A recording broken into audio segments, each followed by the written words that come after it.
Bonjour à tous, à toutes.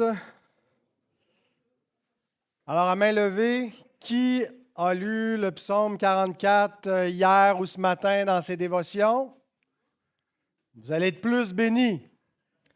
À main levée, qui savait que ce matin, c'est le psaume 44? Ah, il faut se préparer si on veut être édifié. Des fois, on passe à côté de la bénédiction par un manque de préparation. Mais faites-vous-en pas, on va le lire. C'est juste que quand on l'a lu une fois ou deux avant, il est plus imprégné, on est plus, on anticipe un peu plus qu'est-ce qui pourrait être dit, qu'est-ce qui devrait être dit. Alors, ce matin, nous allons parler de que nous sommes les brebis du Seigneur. Quelle belle image rassurante. On a un bon berger qui prend soin des brebis. Nous sommes les brebis du Seigneur dans ses prés. C'est bucolique, mais il nous destine à la boucherie. Des brebis destinées à la boucherie. C'est important de comprendre le genre de brebis que nous sommes en comprenant le genre de berger que nous avons. Il est le bon berger. Merci, frère. Correct. Petite aspersion. Le bon berger qui donne sa vie pour ses brebis, mais il est en même temps l'agneau immolé. Hein, c'est des paradoxes, des contrastes. Le bon berger qui, pour sauver sa brebis, doit donner sa vie et qui devient l'agneau qui ôte le péché du monde. La brebis du Seigneur qui est sauvée par lui, qui est sous ses bons soins, rien ne peut la séparer de son Sauveur, pas même la mort. Mais ça ne veut pas dire qu'elle ne va pas souffrir, parce qu'elle marche derrière son Sauveur qui a traversé la vallée de l'ombre de la mort. Donc, le psaume 44 est une complainte du peuple de l'Alliance, où le psalmiste évoque les délivrances passées et ces délivrances en contraste avec les souffrances présentes le font se questionner. Alors, on a entendu tous les exploits du passé. Pourquoi est-ce que les exploits ne se reproduisent pas aujourd'hui? Pourquoi est-ce que ton peuple souffre comme si tu n'étais plus avec lui? Alors, on ignore l'arrière-plan exact. Est-ce qu'il y a eu une défaite nationale? Est-ce que c'est pendant l'exil? Est-ce que c'est tout Israël ou seulement un reste en Israël qui est peut-être même persécuté par l'Israël national alors que l'Israël fidèle en son sein? On n'est pas certain. Mais il semble que ces psaumes qu'on lit un à la suite de l'autre n'ont pas forcément tous été écrits un à la suite de l'autre ou dans le même contexte, mais qu'ils ont été placés là par la direction de l'Esprit Saint et qui a une certaine structure. Et j'ai aimé comment James Hamilton explique cette séquence. Il écrit ceci: la situation désespérée de l'individu dans les psaumes 42, 43 devient l'expérience commune du reste fidèle dans le psaume 44. Ce reste attend avec impatience le roi, qui est le sujet du psaume 45, et la Jérusalem eschatologique que Dieu établit dans le psaume 46. Donc, vous voyez un peu la séquence. On commence avec un individu en particulier, David, qui est en exil, qui souffre comme figure, comme type du Christ qui va devoir être exilé et souffrir, et son peuple qui souffre avec lui dans le psaume suivant, 44. Et dans l'attente, il y a l'attente que Dieu envoie le roi messianique qui va venir avec un mariage éternel. Ça va être l'objet du psaume 45 que nous verrons ce soir. Et on attend aussi l'épouse qui est dans le psaume 45, mais aussi l'épouse dans l'Écriture qui est présentée comme la nouvelle Jérusalem, la cité éternelle qui descend d'en haut comme une épouse qui a été préparée pour donner au Seigneur, donc toute la nouvelle création qui est présentée dans le psaume 46. Donc, ce sera pour demain matin. Donc, je vous donne tout de suite un peu l'orientation et l'application, comme ça, il n'y aura pas de surprise. Vous saurez où est-ce qu'on s'en va dans le psaume 44. Et on a une clé d'interprétation parce que l'Écriture interprète l'Écriture. Hein. C'est comme ça c'est une des règles d'herméneutique.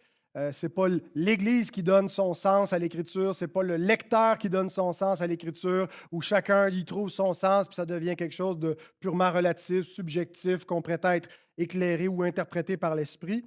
Mais l'Écriture s'interprète elle-même lorsqu'on l'harmonise, lorsque le Nouveau Testament nous dit comment cette prophétie est accomplie, comment elle s'applique. Ben, c'est l'interprétation qui fait autorité. Et dans le Nouveau Testament, le psaume 44, pas dans son entièreté, mais une portion est citée.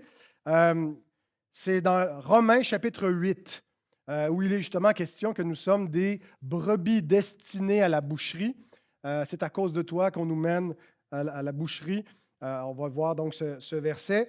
Mais l'apôtre Paul comprend ce verset-là comme la communion que nous avons dans les souffrances de Christ et le chemin de croix dans lequel nous marchons en suivant notre roi, notre chef, notre bon berger, qui lui-même a souffert, a subi le jugement divin, mais ce n'était pas pour y périr à jamais, mais donc c'est par des tribulations qu'il est entré dans sa gloire et dans son règne. Et Paul nous dit, le chemin du croyant est identique. On marche derrière Christ, on prend notre croix et on le suit.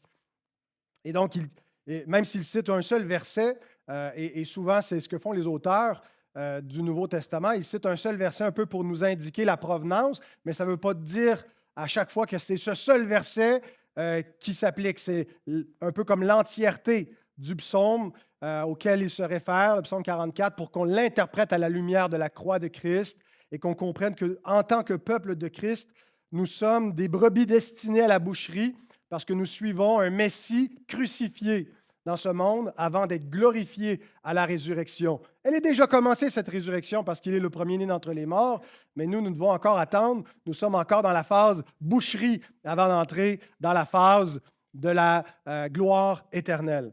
Alors, on va lire le psaume, non pas d'un seul trait, c'est un psaume un peu plus long. Il y a 27 versets. On va le diviser en trois suivants, les 3 points suivants. C'est bon, les gars, ils suivent. En 3 temps. D'abord, nous allons lire comment Dieu a opéré notre salut passé, en évoquant les grands actes rédempteurs qu'on a dans l'Ancien Testament, en particulier la sortie d'Égypte et la conquête de Canaan, qui sont évoqués dans les versets 1 à 9. Donc, le salut passé que Dieu a opéré. Après le passé, c'est le présent. Dieu nous laisse souffrir présentement. Alors, à la lumière des actes passés, on se questionne sur pourquoi est-ce que le peuple de Dieu souffre maintenant, mais avec l'espérance future que Dieu se lèvera encore pour nous. Avant de lire, prions. Seigneur, merci de ce qu'on peut encore une fois ce matin se réunir pour louer ton nom et pour écouter ta parole. Et on te prie que tu nous aides à écouter cette parole, la comprendre. Accorde-nous par l'Esprit Saint d'être illuminés dans notre intelligence. Je te prie de me venir en aide, Seigneur, pour exposer cette Écriture, Seigneur, et qu'elle puisse nous être bénéfique à chacun. Au nom de Jésus-Christ. Amen.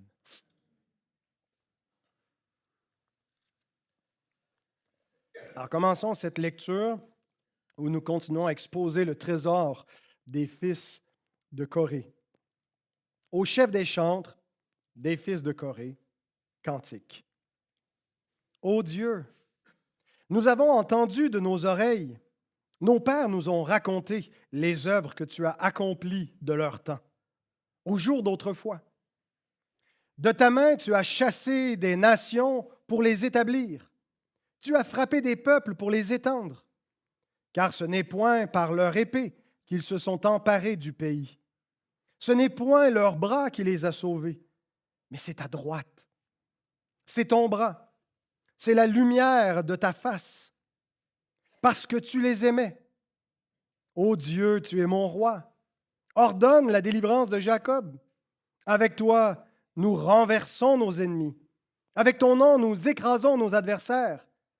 Car ce n'est pas en mon arc que je me confie.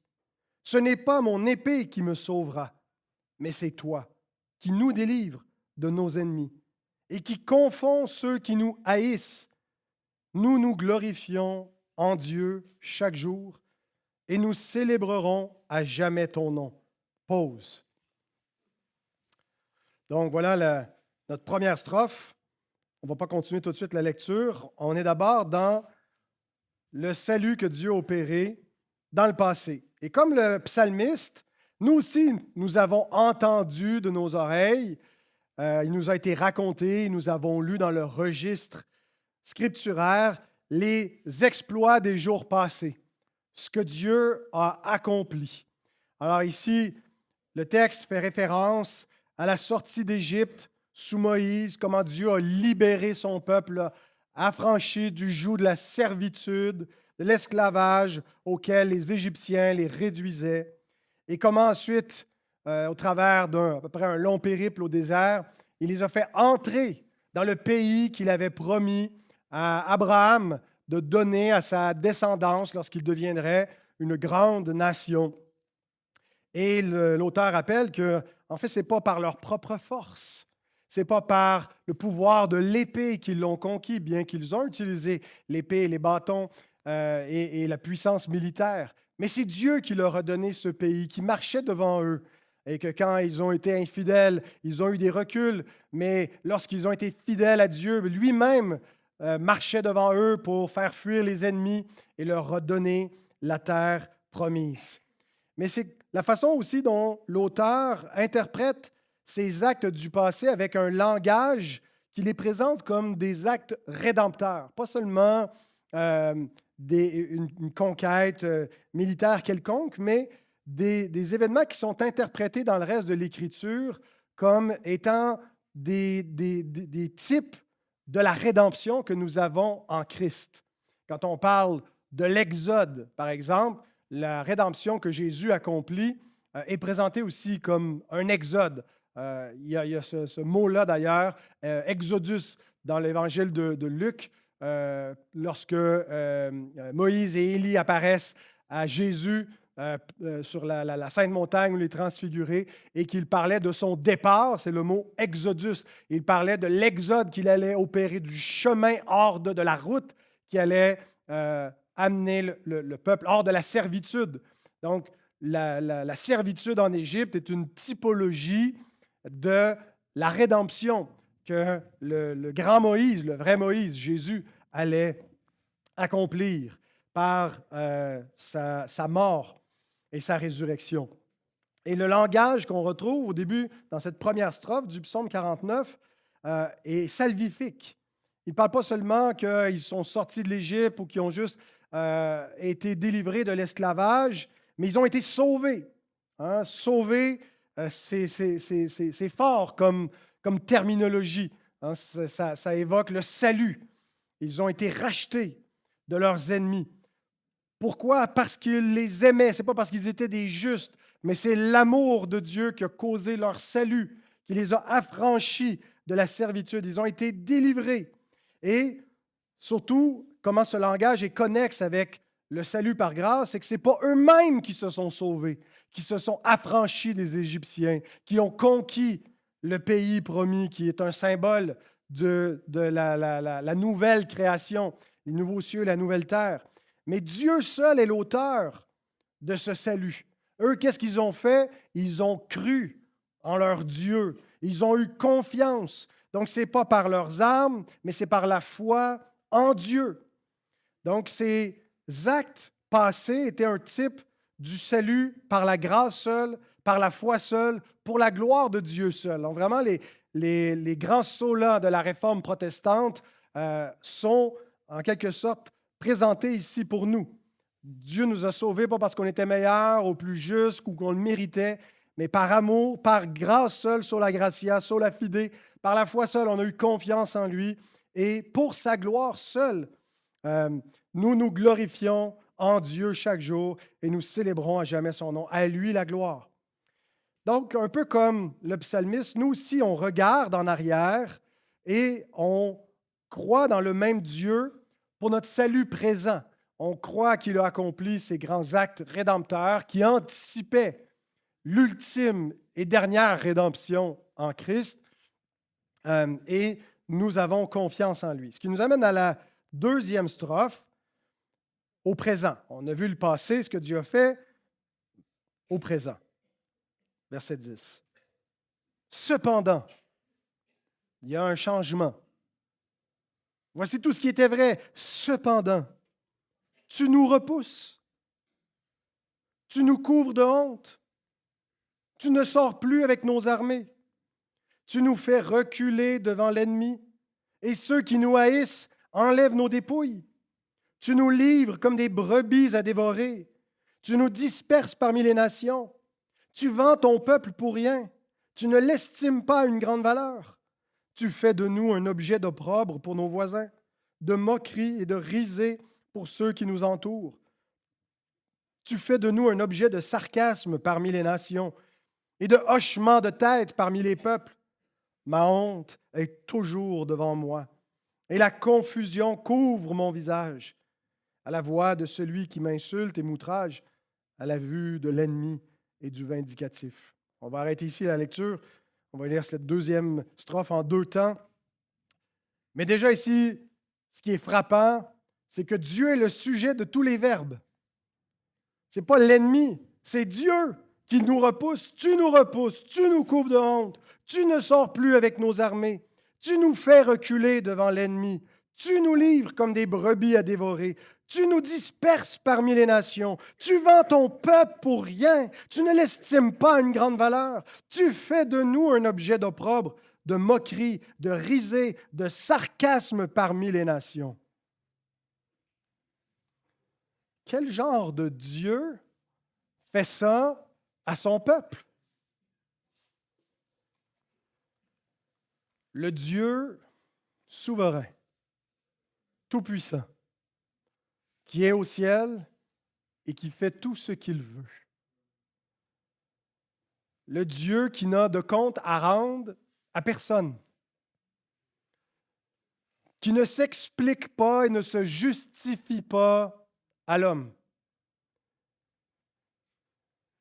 Le Dieu qui n'a aucun débiteur, qui est au-dessus de tous, qui est souverain, et qui en même temps est le Dieu bon et compatissant, plein de grâce, le Dieu qui exerce son chesed envers son peuple, sa miséricorde gratuite et imméritée, sa faveur, qui est lent à la colère, riche en bonté. Ses attributs semblent inconciliables. Comment peut-il agir ainsi? Comment peut-il laisser son peuple, et pas seulement le laisser, mais semble même activement causer sa ruine et être un Dieu bon? Il peut être souverain et il peut être bon, mais peut-il être les deux en même temps? Mais c'est aussi le Dieu incompréhensible.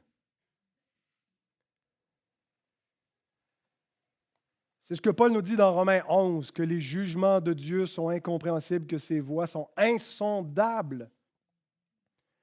Ce n'est pas seulement une façon de parler, c'est littéralement une explication de notre épistémologie par rapport à Dieu. Notre capacité à comprendre Dieu est limitée parce que nous sommes des créatures finies qui opèrent à partir d'une raison, d'une logique, et on tente de juger Dieu de façon rationnelle. Mais on ne peut pas ramener Dieu dans les limites de notre raison, non pas parce que Dieu est irrationnel, mais parce que Dieu est supra-rationnel, au-delà des capacités de notre intelligence. Donc, il est incompréhensible pour nous. Il dépasse notre raisonnement et notre logique. Mais si Dieu est bon, il devrait faire ceci et cela. Mais toi, qui es-tu pour penser, juger les actes de Dieu? A-t-on déjà vu l'argile questionner le potier? demander des comptes au potier sur ce qu'il fait avec l'argile et comment il produit des vases différents selon son bon plaisir. C'est une analogie que l'apôtre Paul emploie pour nous dire qu'il n'y a pas de commune mesure entre Dieu et nous, que nous ne devons en aucun cas nous faire les juges de Dieu et que nous sommes invités à croire en un Dieu qui est absolument souverain et absolument bon et incompréhensible.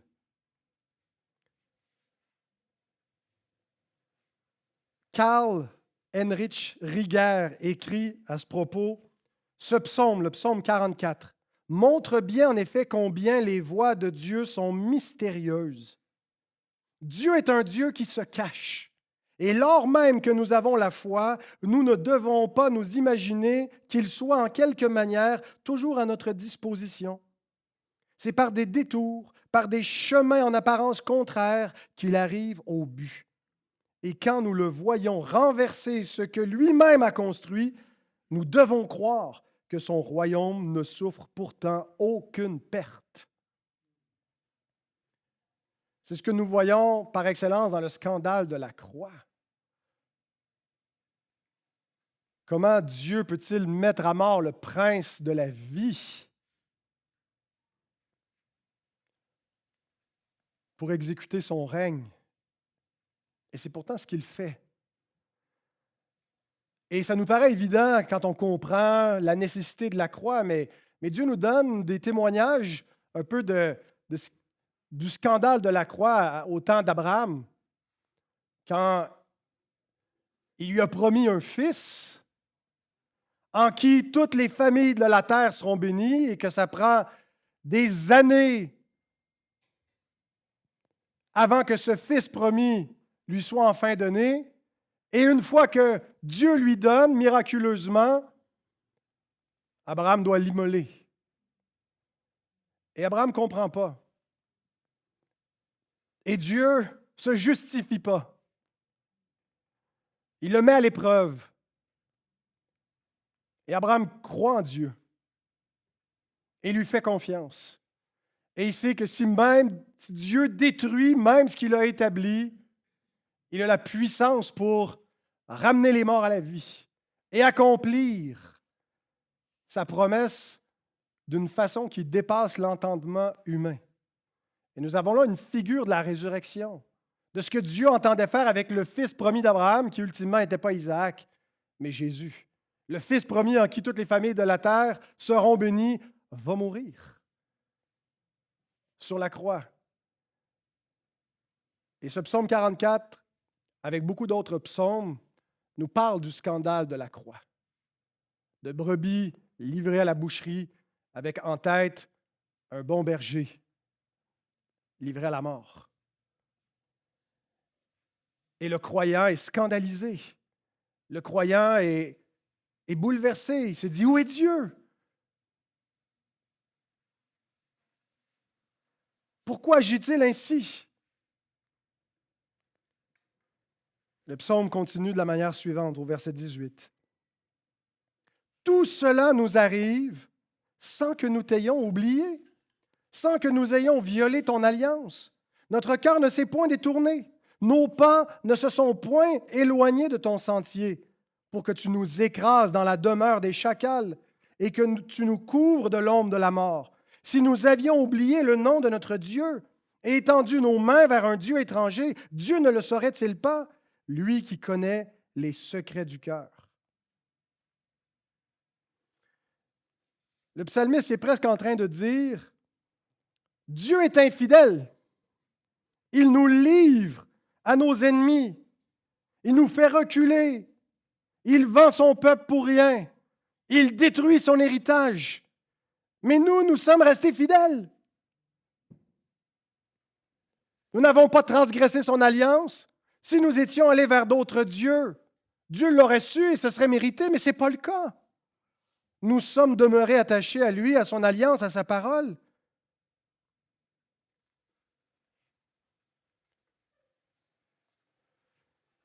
La souffrance du juste provoque beaucoup de questionnements.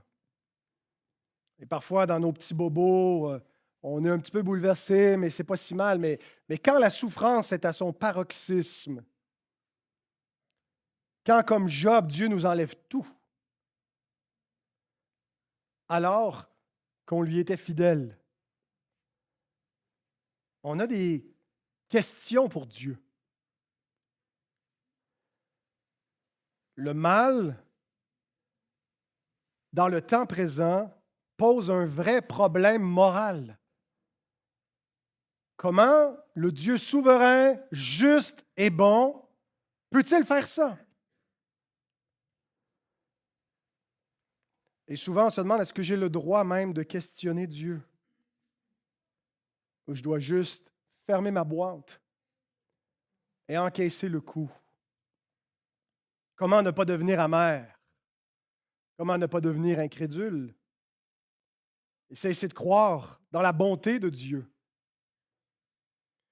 Bien sûr, il y a une différence entre une foi qui lutte pour rester fidèle à Dieu, pour ne pas se rebeller, pour continuer à croire en lui, mais qui lutte, qui doute, et un cœur qui se rebelle.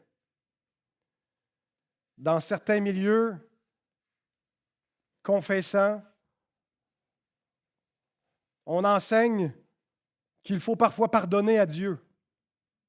Pardonner à Dieu les malheurs qu'il nous envoie. Je pense qu'un tel enseignement franchit la ligne de ce qui est légitime. Questionner Dieu, c'est une chose. Penser que Dieu nous doive des excuses, c'en est une autre. Et il est possible qu'on ne comprenne absolument pas ce que Dieu fait, pourquoi il le fait. Et Dieu n'est pas pressé de nous rendre des comptes. Il agit dans l'éternité. Il sait qu'un jour, on va tout comprendre, qu'on va dire Amen. Mais nous traversons la longue nuit des pleurs. Que Dieu nous garde, que nos questionnements ne se tournent pas en rébellion contre lui. Et c'est pour ça que nous avons sa parole, pour nous éclairer, pour nous aider à comprendre notre misère au travers de la misère des autres et surtout au travers de la croix de Christ. Mais arrivé dans la dernière strophe, nous avons la clé. Dieu se lèvera encore pour nous. Dernière strophe, versets 23 à 27. Mais c'est à cause de toi qu'on nous égorge tous les jours, qu'on nous regarde comme des brebis destinées à la boucherie. Réveille-toi. Pourquoi dors-tu, Seigneur? Réveille-toi. Ne nous repousse pas à jamais. Pourquoi caches-tu ta face? Pourquoi oublies-tu notre misère et notre oppression? Car notre âme est abattue dans la poussière, notre corps est attaché à la terre. Lève-toi pour nous secourir, délivre-nous à cause de ta bonté. La clé est soulignée en jaune par l'apôtre Paul dans Romains 8 au verset 36, lorsqu'il cite le verset 23. Mais c'est à cause de toi qu'on nous égorge tous les jours, qu'on nous regarde comme des brebis destinées à la boucherie. En citant ce verset dans le contexte de la nouvelle alliance et des souffrances de Christ, Paul nous indique comment comprendre ce psaume à la lumière de Christ et de la communion de nos souffrances avec lui. D'abord, il nous indique que ce psaume, avant de nous parler de la souffrance du croyant, concerne la souffrance du juste. Pas celui qui est juste par la foi, par imputation. Celui qui est juste personnellement, parfaitement intègre. Le juste, Jésus-Christ. Qui ne doit pas être livré à son ennemi. Qui ne doit pas être livré à la mort. Qui mérite la protection de Dieu et qui pourtant va être par Dieu, réduit à la poussière de la mort. Et pas n'importe quelle mort. Une mort qui souligne en particulier la malédiction de Dieu. Maudit est quiconque est pendu au bois. Christ devient malédiction malgré sa fidélité. Il souffre injustement par fidélité à Dieu. Et donc, dans ce psaume, on a un qui parle en particulier au singulier au je, mais qui parle aussi comme le porte-parole de son peuple. On peut certainement y voir le Messie, qui par fidélité à Dieu, c'est à cause de toi qu'on nous égorge. Parce que Dieu le veut ainsi, parce que Dieu lui a donné cette mission, va connaître cette souffrance qui est devenue une nécessité pour accomplir une rédemption plus grande que celle qui a été évoquée au début du psaume. Une délivrance et des exploits de Dieu qui vont s'accomplir, cette fois non pas par le triomphe de l'épée, mais le triomphe de l'obéissance de Christ.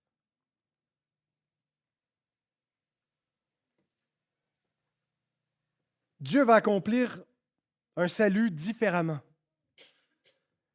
Christopher Ash explique comment comprendre ce psaume. Il dit, « Par l'Esprit du Christ, le psalmiste sait que le roi, celui qui parle dans le psaume 44, meurt à cause de son zèle pour Dieu, de sa loyauté envers Dieu et dans le but de la gloire de Dieu, et que le peuple souffre avec son roi comme prix de cette loyauté et dans le même but.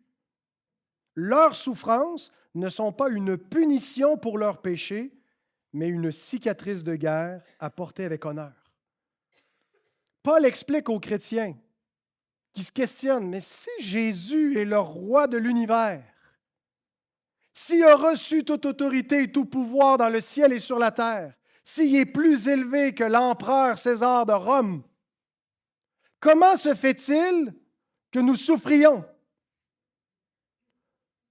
Pourquoi ne nous délivre-t-il pas?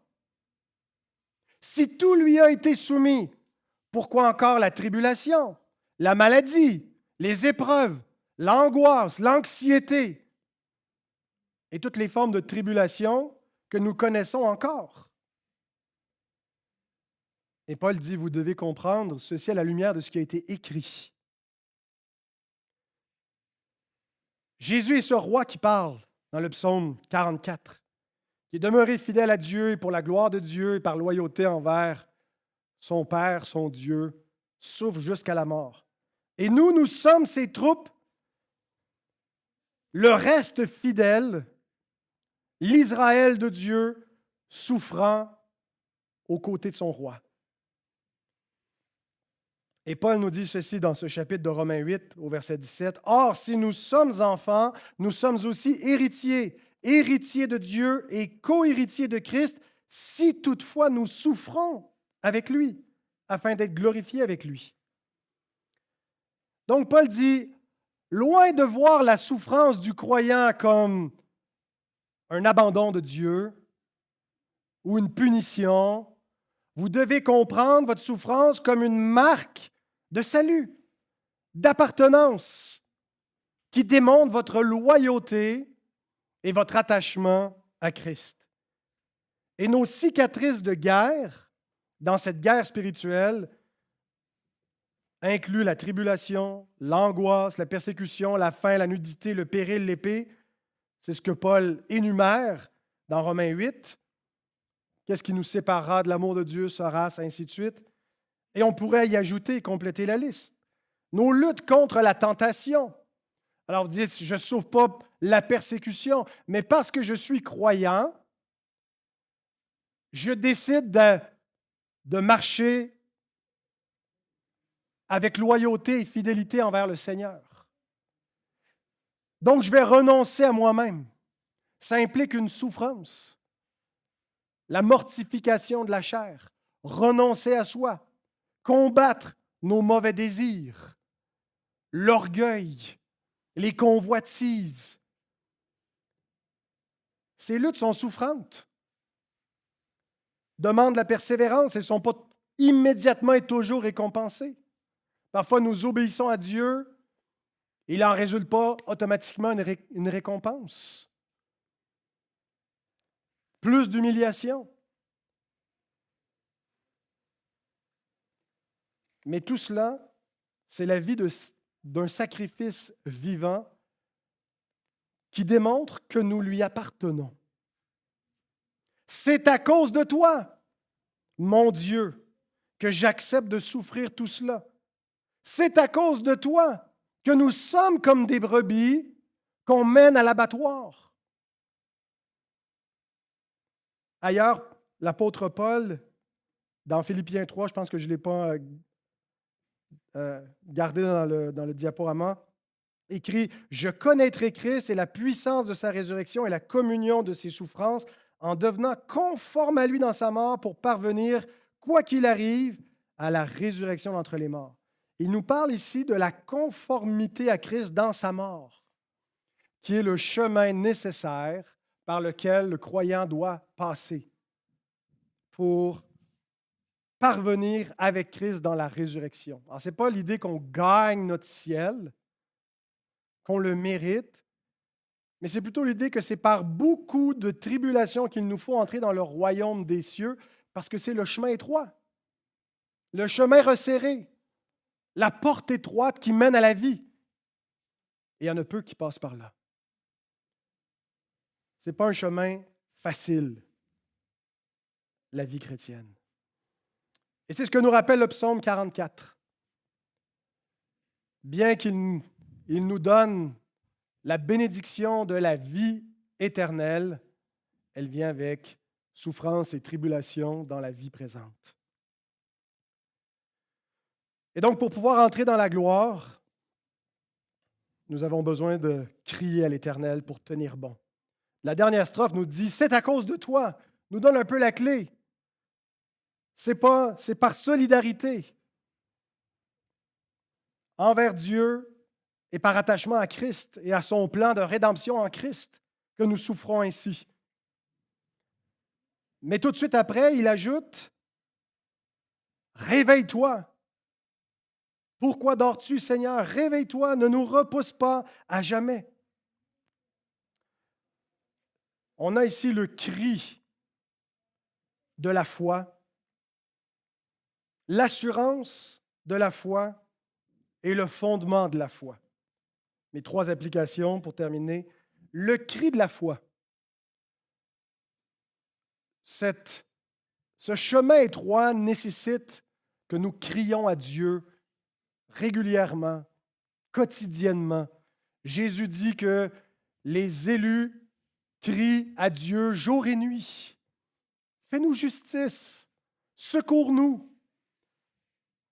Et plus la souffrance est grande, plus nous crions. Donc, il faut crier à Dieu, pas tant pour réveiller Dieu comme si Dieu dormait, mais pour nous réveiller nous-mêmes. L'esprit est bien disposé, mais la chair est faible.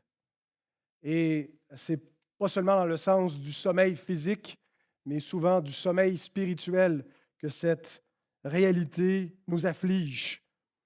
On veut être des bons chrétiens, mais comme on est souvent dans une torpeur et un peu endormi spirituellement, et donc nous devons apprendre le cri de la foi par une discipline de vie de prière. On ne prie pas juste quand on le ressent le besoin, mais on a un rendez-vous pour aller chercher la face de Dieu chaque jour. Et si c'est dur de le faire seul, on le fait en équipe, de 2, de 3. Mais on a des rendez-vous pour crier à Dieu, le cri de la foi. Deuxièmement, le cri de la foi va s'accompagner de l'assurance de la foi.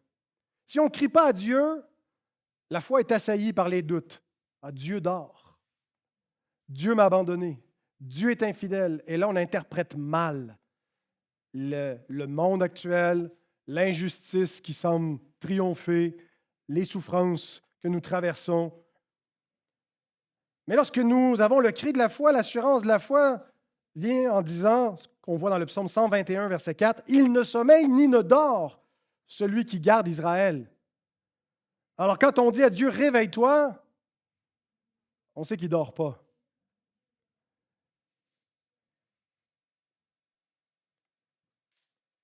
Et on se rappelle que Dieu ne sommeille pas, ne dort pas, et Dieu s'est levé. Dieu n'est pas resté passif à regarder son peuple se faire dévorer. Il l'a secouru. Comment? Bien, il a envoyé du ciel celui qui est la vérité et la lumière, qui est venu mourir, afin de nous amener sur la montagne de Dieu. Il nous a envoyé les provisions pour notre pèlerinage. Il nous a secourus par un Messie crucifié. Dieu s'est levé pour nous en Christ. Et Dieu se lèvera pour nous encore en Christ. Hébreux 9, 28. De même que Christ, qui s'est offert une seule fois pour porter les péchés de beaucoup d'hommes, apparaîtra sans péché une seconde fois à ceux qui l'attendent pour leur salut. Nous avons cette attente et cette espérance. Dieu nous a déjà secourus, mais il va encore nous secourir en envoyant une seconde fois Jésus. Et c'est ce que nous attendons. Nous n'attendons pas que les hommes de ce monde trouvent des solutions aux problèmes économiques, aux problèmes écologiques, mais nous attendons que Dieu envoie Christ. Et nous le prions. Viens bientôt, Seigneur Jésus. Et nous avons l'assurance. Nous ne sommes pas dans l'incrédulité, perdus, même si tout semble s'écrouler, parce que nous croyons la parole de Dieu. Et nous ne sommes pas comme ceux qui n'ont point d'espérance et point de connaissance de Dieu. Et donc, le cri de la foi, l'assurance de la foi, mais tout ça repose sur un fondement. Le fondement de la foi au verset 27, qui est le chesed de Dieu. Lève-toi pour nous secourir, délivre-nous à cause de ta bonté. Et le mot bonté, c'est le mot chesed. À cause de la bonté de Dieu, la grâce de Dieu, la fidélité de Dieu. Pas à cause de nous. Et cette bonté, c'est ce qui nous a été manifesté en Jésus-Christ. C'est ce qu'on appelle la grâce de l'Évangile. Cette bonté, c'est elle qui nous donne le pardon des péchés, qui nous assure de la vie éternelle, qui nous assure que Dieu va accomplir ses promesses, que même si tout semble contredire notre confession de foi, Dieu va accomplir sa promesse. Il ne tarde pas, il vient bientôt. Tout homme le verra, tout œil le verra, tout genou fléchira. Que Dieu nous trouve fidèles lorsqu'il va envoyer son Fils. Prions. Seigneur, nous avons vu tes actes passés. Et pour nous, Seigneur, contrairement aux psalmistes, lorsqu'on regarde à la délivrance future qui était promise à Israël, elle est pour nous aussi passée, Seigneur. Passée, mais en même temps future. Oh Dieu, c'est ce grand paradoxe du déjà et du pas encore. Tu nous as déjà sauvés, déjà secourus de l'enfer et de la puissance du diable et de la mort. Déjà, nous sommes ressuscités avec Christ, nous régnons, bien que nous sommes encore des brebis destinées à la boucherie. Ah Seigneur, donne-nous la persévérance de la foi. Anime en nous cette pleine espérance vivante pour tenir jusqu'au bout et persévérer, Seigneur. Aide-nous à souffrir avec Christ en lui restant fidèle et loyal afin de régner avec lui lorsqu'il va venir dans la gloire. Et c'est en son nom qu'on te le demande. Amen.